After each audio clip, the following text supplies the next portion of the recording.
Hey guys, कैसे हैं आप सब। I hope you are doing well. I am Sandeep, welcome to CSC circle. तो हमारा जो ये लेक्चर चल रहा था भारतीय कला एवं संस्कृत का, उसी के अंतर्गत हम लोग आगे देखेंगे, क्योंकि हम लोगों का जो मंदिर स्थापत्य कला है उसको देख लिया था और चैत्य और बिहार के बारे में हम लोगों ने देख लिया था। ठीक है। तो हमारे जो स्थापत्य कलाओं के बारे में जो था, तो फर्स्ट वाला पार्ट कंप्लीट हो गया, सेकेंड भी कंप्लीट हो गया। आज स्टार्ट करेंगे हम लोग थर्ड वाला पार्ट। उसके बाद मूर्तिकला, चित्रकला और इन सब के बारे में आगे एक एक करके देखेंगे हम लोग। ठीक है। तो इसमें स्थापत्य कला सेकेंड थर्ड वाले भाग में अगर बात करें, तो इसमें देखो मध्यकालीन स्थापत्य कला और वास्तुकला के बारे में है टोटल। तो ये मध्यकालीन जो स्थापत्य कला थी उसके बारे में हम लोग डिटेल में पूरा देखेंगे। ठीक है। तो उसके बारे में हम लोग देखते हैं कि मतलब उसमें कैसे कैसे स्थापत्य कला का विकास हुआ, किस काल में किस शासक ने कैसे उसका विकास किया। ठीक है। तो इसमें देखो दिल्ली सल्तनत के स्थापत्य कला की बात करें तो 1206 से 1526 तक ये देखने को मिलेगा। उसके बाद ये मुगल स्थापत्य कला है, ये 1526 से 1701 तक 1707 तक था। ठीक है। तो ये पूरा मतलब इसमें ये मध्यकालीन स्थापत्य कला देखने को मिलेगा 1707 तक, मतलब 1206 से 1707 तक। उसमें क्षेत्रीय स्थापत्य कला, जो क्षेत्रीय शासक थे उन्होंने भी मतलब बहुत इमारतें बनवाई हैं, तो वो भी स्थापत्य कला देखने को मिलेगी। ठीक है। तो सबको एक एक करके हम लोग देखेंगे इसमें। ठीक है। तो इसमें अगर बात करें तो तुर्क थे यहाँ पे, देखो तुर्क दिल्ली में देखने को मिलेंगे। ठीक है। और तुर्कों में अगर बात करें तो खिलजी, सबसे पहले खिलजी शासक था, फिर तुगलक आया, सैयद आया, लोदी आया। तो इस प्रकार से इन्होंने जो है मस्जिद, मकबरा, मीमार, जो मस्जिद था उसका निर्माण करवाया, मकबरा, मीनार, गुम्मद और कुरान की जो आयत आयत थी। ठीक है। कुरान की आयतों की सजावट तथा पत्थर की जो जालियां थी और इंडो इस्लामिक जो शैली थी उसके मतलब उसमें उनका निर्माण किया है। तो उन सब के बारे में एक एक करके हम लोग देखेंगे। ठीक है। तो शुरू करते हैं हम लोग तुर्कों द्वारा स्थापित स्थापत्य के नवीन रूप रंग। ठीक है। तो इसमें अगर बात करें तो दिल्ली सल्तनत की स्थापना के बाद संस्कृत में अनेक बदलाव हुए, स्थापत्य कला में भी अनेक नवीन रूपों का आगमन हुआ। तुर्कों द्वारा मेहराब, गुम्मद, मस्जिद, मकबरों, किलों आदि का निर्माण कराया गया था। तब प्राचीन भारत में इन इमारतों का निर्माण नहीं किया जाता था। तो पहले क्या होता था कि मंदिर निर्माण किए जाते थे तो उसमें गुम्मद की आवश्यकता ही नहीं पड़ती थी, मेहराब की आवश्यकता नहीं पड़ती थी, मंदिरों की मतलब मस्जिदों की और मकबरों में और किलों में ऐसे मतलब इन चीज़ों का निर्माण नहीं किया जाता था। पहले केवल मंदिर स्थापत्य कला ही भारत में प्रचलित थी। ठीक है। तो बाद में इनके आने के बाद ये इन लोगों ने गुम्मद, मेहराब, मस्जिद, मकबरा और किले का निर्माण करना शुरू किया। ठीक है। तो इमारतों की जो इमारतों की जुड़ाई के लिए तुर्कों द्वारा सुर्खी एवं चूना का इस्तेमाल किया जाता था। और भवनों को सजाने के लिए कुरान की आयतों और जो ये पत्थरों की जालियां और रंगीन टाइल्स, ज्यामितीय अलंकरण आदि का प्रयोग किया जाता था। तो देखो इसमें ये पूछ लिया जाएगा क्वेश्चन की मतलब जो इमारतें थी, भवनों को सजाने के लिए किन चीज़ों का इस्तेमाल किया जाता था। तो देखो आयतों की कुरानें हैं, पत्थर की जालियां हैं और रंगीन टाइल्स हैं, ज्यामितीय अलंकरण है। ठीक है। तो ये प्रीलिम्स में ऐसे ही स्टेटमेंट में लिए जाते हैं। और इसमें ये भी पूछ लिया जाता है कि मतलब भवनों का निर्माण किस मटेरियल से होता था। ये शायद 2018 में ऐसा कुछ पूछा गया था कि जो ये लखनऊ का इमामबाड़ा है, ठीक है, उसमें किस प्रकार के पत्थर का प्रयोग हुआ है। ठीक है। तो उसके बारे में पूछा गया था। तो ऐसे क्वेश्चन पूछ लिए जाते हैं। तो जो तुर्कों के द्वारा निर्माण करवाया गया था तो वो सुर्खी और चूना का इस्तेमाल किया गया था इनके द्वारा। ठीक है। तो ये भी इम्पोर्टेंट है। तो इसमें मेहराब की बात करें तो देखो ये मेहराब है, इस तरह से मेहराबों का निर्माण किया जाता था और ये जालियां, बीच बीच में ये जालियों का इस्तेमाल किया जाता था। तो इस प्रकार से ये पूरा मेहराब बनाए जाते थे ऐसे इस प्रकार से। ठीक है। तो ये मेहराब की आकृति बनी हुई है। और मीनार की बात करें तो देखो ये जो मंजिलें बनाई जाती थी, इसमें देखो एक मंजिल हो गई है। ठीक है। ये सेकेंड मंजिल हो गई, थर्ड मंजिल और उसके ऊपर एक गुम्मद बना दिया जाता था। तो इसको मीनार बोलते थे। ठीक है। ऊंची आकृति होती थी। ठीक है। और ये तुम्हारा गुम्मद होता था, ये गोलाकार ये आपको देखने को मिलता था इस प्रकार से, और अंदर खोखला होता था। ठीक है, तो आप मस्जिदों में जाएंगे तो उसमें ऐसे दिखा रहे, मतलब ऐसे जो ये गुम्मद होता है वो आपको देखने को मिल जाएगा। ठीक है, और पत्थर की जालियों की बात करें तो इस प्रकार से ये जालियाँ बनी होती थी, देखो कि, और ये मतलब जो जालियाँ होती थी इसमें इतनी अच्छी कारीगरी की जाती थी, इतनी बारीकी से, तो स्पष्ट आप देख सकते हैं कि मतलब इतनी छोटी छोटी जालियाँ कैसे कोई बना सकता है। ठीक है, तो इस प्रकार से इन पत्थरों की जालियों का इस्तेमाल किया जाता था। ठीक है, तो ये तो थे हमारे मतलब जो उनके इंस्ट्रूमेंट की किसके द्वारा इसका निर्माण कराया जाता था। अब वास्तुकला में तकनीकी परिवर्तन क्या क्या हुए उसके बारे में हम देखते हैं। तो देखो, दिल्ली सल्तनत के तहत अनेक भवनों और इमारतों का निर्माण हुआ है, और इनका निर्माण अधिकांशतः नवीन ज़रूरतों के अनुरूप किया गया था। अतः स्थापत्य कला में नवीन परिवर्तन हुए जो निम्न है। तो कौन कौन से परिवर्तन हुए उनके बारे में हम लोग देख लेते हैं।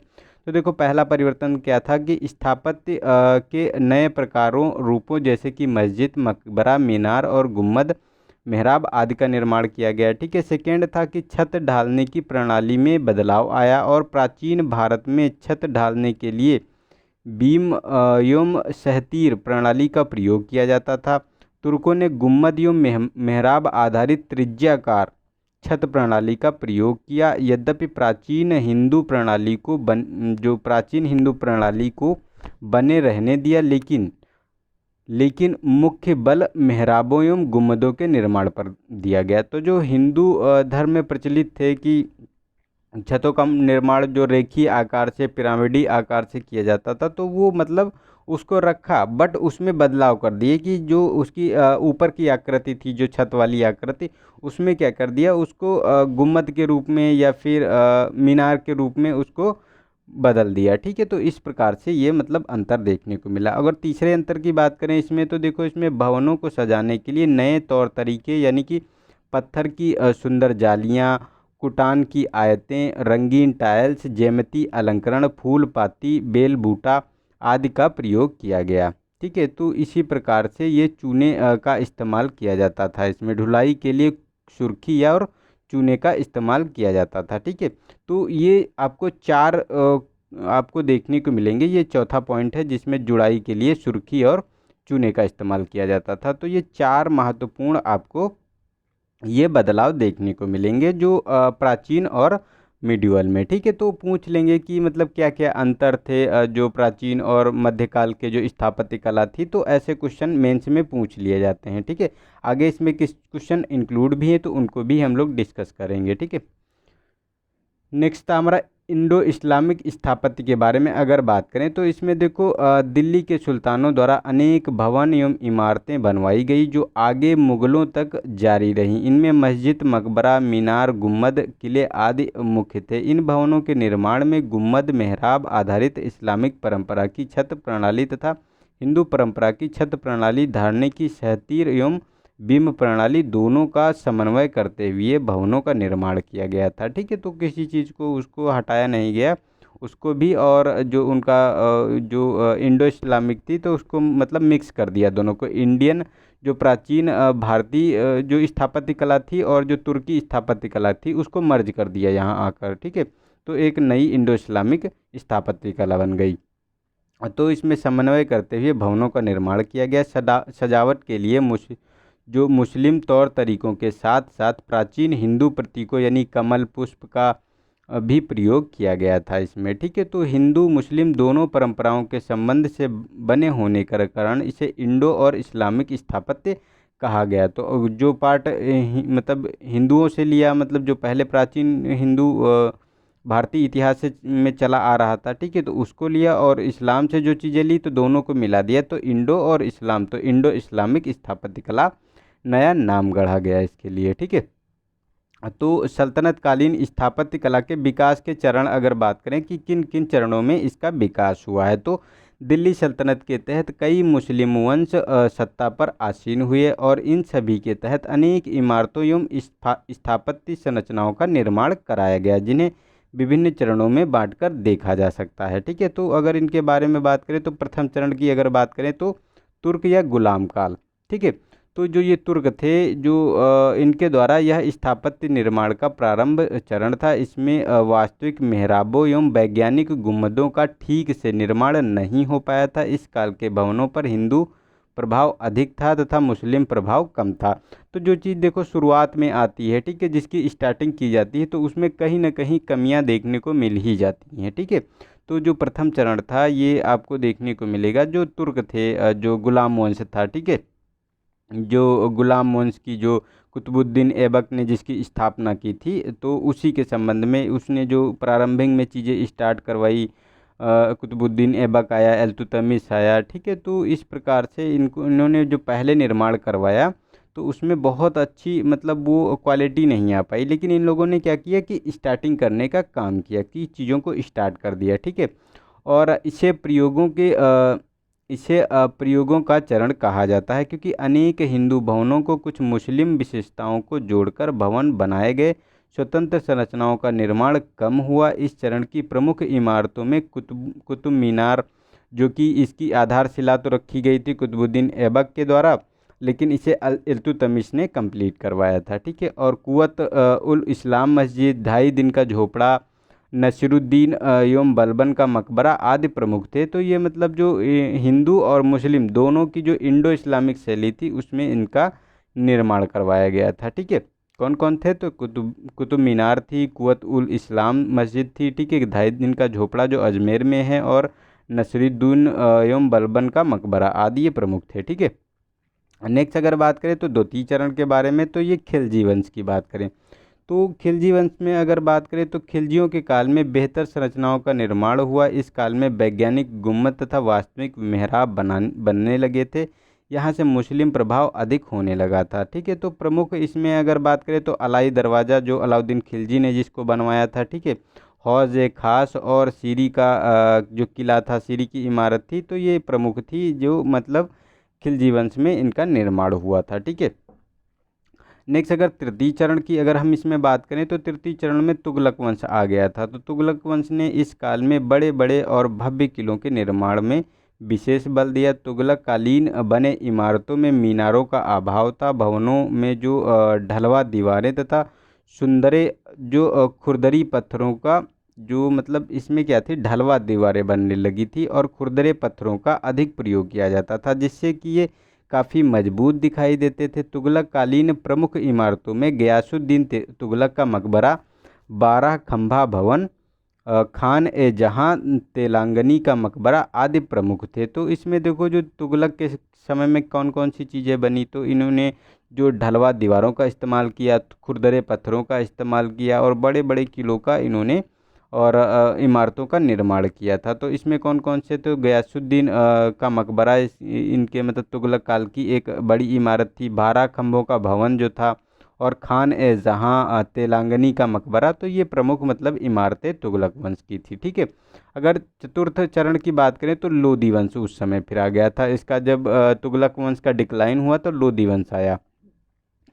तो लोदी वंश में अगर बात करें तो लोदियों के काल में अनेक खूबसूरत मकबरों एवं मस्जिदों का निर्माण किया गया। अमीरों द्वारा अनेक जो पंचभूमियों मकबरों एवं सुल्तानों द्वारा अष्टभुजी मकबरों का निर्माण कराया गया। इस काल में ही सर्वप्रथम दोहरे गुम्बद का प्रयोग किया गया। प्रमुख इमारतें जैसे कि सिकंदर लोदी का मकबरा, ठीक है, और बड़े जो बड़े खां और छोटे खां की समाधियां देखने को मिली यहीं पे, ठीक है, इन्हीं के शासनकाल में। और ये सभी लोदी गार्डन दिल्ली में देखने को मिलेंगी। तो ये आदि प्रमुख थी इस काल में।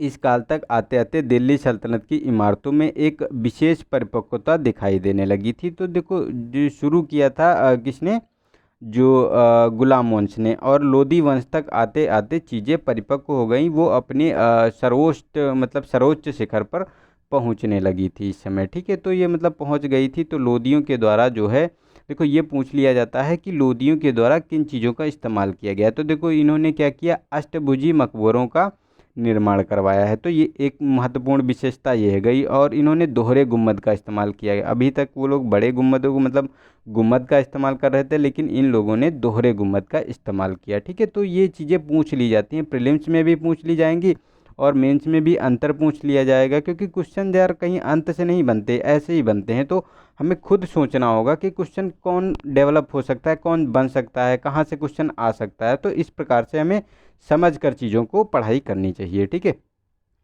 तो इस प्रकार ये हो गई। तो ये तुम्हारी लोदी वंश की हो गई। तो चौथे चरण में ये परिपक्व हो गई थी इस्लामिक शैली, ठीक है। तो इंडो इस्लामिक जो है अपने चरम स्तर पर पहुंच गई थी, ठीक है। तो एक तरफ तो ये मतलब दिल्ली सल्तनत की इमारतों का और मतलब ये लोग अपने निर्माण करवा रहे थे, इनकी स्थापत्य कला चल रही थी, लेकिन उसके समानांतर आपको देखने को मिलेगा कि मध्यकालीन क्षेत्रीय स्थापत्य कला जो छोटे छोटे शासक हुए हैं, जो मतलब दिल्ली सल्तनत से हट के, ठीक है, उनके समानांतर कार्य कर रहे थे, तो वो लोग भी उसमें पनप रहे थे। तो उनके छोटे छोटे राज्य थे, तो उन लोगों ने भी इमारतों का और मतलब अपनी स्थापत्य कला को आगे बढ़ाया, ठीक है। तो उसमें देख लेते हैं कि कौन कौन से हैं और कैसे वो लोग अपनी स्थापत्य कला को आगे बढ़ाया उन्होंने, ठीक है।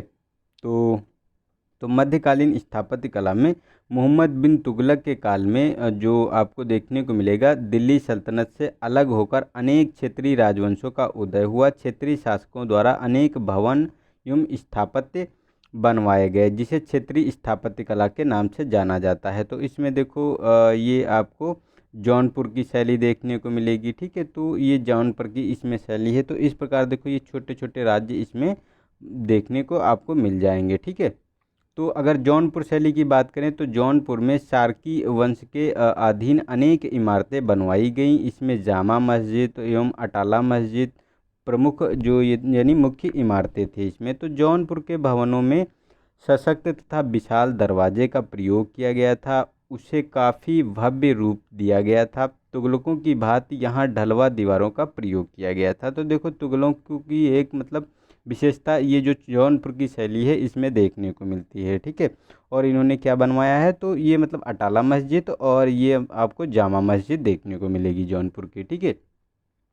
और यहाँ पर विशाल दरवाज़ों का इस्तेमाल किया गया है और यहाँ के भवनों में मीनारों का अभाव है। भवनों में जो घ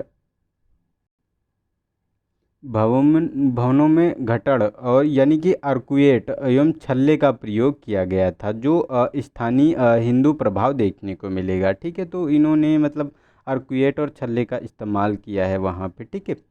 तो ये इनकी विशेषता हो गई। अब दूसरी अगर बताएं तो बात करें तो गुजरात शैली की। तो इसमें देखो गुजरात के स्थानीय शासकों द्वारा अनेक मस्जिदों का निर्माण कराया गया, किले बनवाए गए। इनमें अहमदाबाद का जो मस्जिद एवं चंपानेर का जो जामा मस्जिद प्रमुख इमारतें आती हैं, ठीक है। तो इसमें अगर बात करें तो गुजरात के इमारतों में हिंदू एवं जैन परंपरा का प्रभाव है। यहाँ के मस्जिदों में जो मंदिरों की भांति बहुसंख्यक स्तंभों का प्रयोग किया गया है। सामग्री के रूप में चूना पत्थर का अधिकतम प्रयोग किया गया, ठीक है। और इनके जो भवनों की सजावट के लिए पत्थर की बारीक एवं नक्काशीपूर्ण सुंदर जालियों का इस्तेमाल किया गया। तो इन्होंने देखो भी जालियों का इस्तेमाल किया, लेकिन ये मतलब उससे जो अच्छी थी जो दिल्ली सल्तनत में इस्तेमाल हुई थी, ठीक है, वहाँ भी जालियों का इस्तेमाल किया गया है, बट यहाँ पे बारीक एवं अच्छी एक नक्काशी थी वहाँ पर, ठीक है। तो इस प्रकार उसका इस्तेमाल किया गया। तो इसके ये जो और यहाँ का जो गुजरात में जो आप गुजरात शैली में देखने को मिलेगा, तो इसमें जैन और हिंदू दोनों परंपराओं का मिक्स वेज देखने को इसमें मिलता है, ठीक है। जैसे हम लोग नहीं ये मिक्स वेज बनाते हैं, टमाटर आलू और ये सब जो मिला देते हैं ना, उसी प्रकार इन लोगों ने हिंदू और जैन की परंपराओं को एक में मिला दिया और उसी प्रकार से उनका मतलब मंदिरों का मतलब जो इमारतों का निर्माण किया है यहाँ पे, ठीक है। अब बंगाल शैली की अगर बात करते हैं तो बंगाल में क्षेत्रीय हुसैनी शासकों के द्वारा अनेक संरचनाओं का निर्माण कराया गया, जिसमें अदीना मस्जिद और पांडवा की मस्जिद मुख्य थी। बंगाल की इमारतों में काले पत्थर तथा ईंटों का प्रयोग किया गया था। भवनों को ठोस और सुडौल रूप से जो भवनों का रूप था वो ठोस और सुडौल दिया गया था तथा गुंबदों की एक पूरी श्रृंखला बनाई गई थी। छतों का निर्माण मौसम को ध्यान रखते हुए किया गया था ताकि भारी बारिश में अधिकतम नुकसान से बचा जा सके। तो ये मतलब ये लोग ढालू मतलब एक ढालू प्रकार की जो है छत यानी सुडौल और ठोस बनाई गई थी, ठीक है। और इनके द्वारा जो है काले पत्थरों और ईंटों का इस्तेमाल किया गया था। तो बंगाल में, तो ये मतलब इम्पोर्टेंट है वहाँ पे, ठीक है। तो पूछ लेंगे कि ईंटों और काले पत्थरों का कहाँ इस्तेमाल किया गया है। तो यहाँ के अगर इमारतों की बात करें तो अदीना मस्जिद है ये, और ठीक है, और पांडवा की मस्जिद है। तो ये आपको बंगाल की इमारतें देखने को मिलेंगी, ठीक है। नेक्स्ट है हमारा मालवा की शैली। तो मालवा की शैली में अगर बात करें तो स्थानीय शासकों द्वारा कई इमारतें बनवाई गई थी। इसमें जामा मस्जिद मांडू में आपको देखने को मिलेगी, और मालवा का किला ये महत्वपूर्ण है। तो ये मालवा शैली में मालवा का किला हो गया, और जामा मस्जिद ये मांडू में है, ठीक है। ये बनवाई गई थी। मालवा के भवन तुगलक शैली में बने थे। यहाँ काफ़ी ऊंचे गुम्बद का प्रयोग किया गया था, और यहाँ के भवनों में जौनपुर की भांति मीनारों का अभाव था। मतलब मीनारें नहीं बनाई गई थी, बट यहाँ पे आपको जो तुगलक शैली थी उस तरह से मतलब इनको डेवलप किया गया था। नक्काशी के लिए यहाँ भी पत्थर की सुंदर जालियों का प्रयोग किया गया था। तो ये मालवा शैली आपको तुगलक जो शैली थी उससे मिलती जुलती आपको देखने को मिलेगी यहाँ पे, ठीक है। तो ये हमारा मालवा शैली हो गया। अब दक्षिण क्षेत्रीय राज्यों के बारे में अगर देखें तो मध्यकाल में दक्कन में दक्षिण भारत में अनेक क्षेत्रीय राज्यों की स्थापना हुई। बहमनी एवं जो बीरजापुर के जो सुल्तान द्वारा अनेक इमारतों का निर्माण कराया गया। इनमें चार मीनार, हैदराबाद तथा बीजापुर का गोल गुम्बद काफ़ी भव्य संरचना है, ठीक है। तो इस प्रकार से ये दक्षिण भारत में आपको देखने को मिलेंगी। जो बीजापुर के आदिल शाह थे उन्हीं के द्वारा गोल गुम्बद का निर्माण करवाया गया था, और हैदराबाद में चार मीनार। तो ये दक्षिण भारत की ये कुछ जो उस समय के स्थापत्य कला थे, ठीक है। तो बहमनी और बीजापुर के शासकों ने इनका निर्माण करवाया था, ठीक है। तो ये तो था हमारा स्थापत्य कला, जो मध्यकालीन स्थापत्य कला के बारे में और क्षेत्रीय स्थापत्य कला के बारे में। तो अब इनसे रिलेटेड हम लोग क्वेश्चन देख लेते हैं कुछ। तो इसमें बताना है दिल्ली सल्तनत के तहत वास्तुकला में हुए तकनीकी परिवर्तन की विवेचना कीजिए। तो वही मतलब जो उनका निर्माण किया गया कि कैसे कैसे उनका निर्माण किया गया, कैसे उसमें गुम्बद, मीनार और जालियों का इस्तेमाल किया गया, ठीक है। तो इस प्रकार से ये तकनीकी उसमें अंतर थे, ठीक है। तो उसको देख लो, उसको मतलब जो हमने आगे अभी देखा है वही लिखना है, कुछ ज़्यादा कुछ और करना नहीं है इसमें, ठीक है। और तुर्कों के शासकों ने स्थापत्य कला के तहत किन नवीन रूपों और तत्वों का समावेश किया है। तो तुर्कों ने क्या क्या बदलाव किए थे वो उसमें बता देना है कि मतलब पहले क्या इस्तेमाल होता था। देखो मैंने कहा था कैसे क्वेश्चन बनेंगे, तो उसी प्रकार से क्वेश्चन बनने हैं, कुछ अलग नहीं कहीं से आ रहा है। तो उसी से वही अंतर पूछ लेंगे, तत्व पूछ लेंगे, यही सब पूछते रहते हैं इसमें, ठीक है। और इंडो इस्लामिक स्थापत्य कला से आप क्या समझते हैं, देखो कितना सिंपल है। और इसकी प्रमुख विशेषता, कुछ इसमें तो करना ही नहीं है, ठीक है। बस स्थापत्य कला बताना है क्या है, और उसकी विशेषताएं लिख देनी है, वही जो चार विशेषताएं थी, ठीक है। नेक्स्ट है हमारा सल्तनत कालीन वास्तुकला के विकास को दर्शाइए। तो ये बताना है वास्तुकला जो सल्तनत कालीन थे और मध्यकालीन क्षेत्रीय राज्यों के मध्य विकसित हुए क्षेत्रीय स्थापत्य कला पर प्रमुख प्रकाश डालिए। तो देखो सिंपल सिंपल तो क्वेश्चन है, ये तो आप लोग लिख सकते हो अभी, ठीक है। तो इसमें तो कोई दिक्कत आप लोगों को नहीं होनी चाहिए। तो आज के लिए इतना ही। नेक्स्ट कल हम देखेंगे जो मुग़ल जो स्थापत्य कला है, और उसके बाद हम लोग औपनिवेशिक स्थापत्य कला है जो अंग्रेज़ों के द्वारा जिन इमारतों का निर्माण किया गया, तो उसको कल हम लोग देखेंगे, ठीक है। तो उसको कंटिन्यू करेंगे। तो आज के लिए इतना ही, मिलते हैं नेक्स्ट वीडियो में, तब तक के लिए नमस्कार, जय हिंद, जय भारत।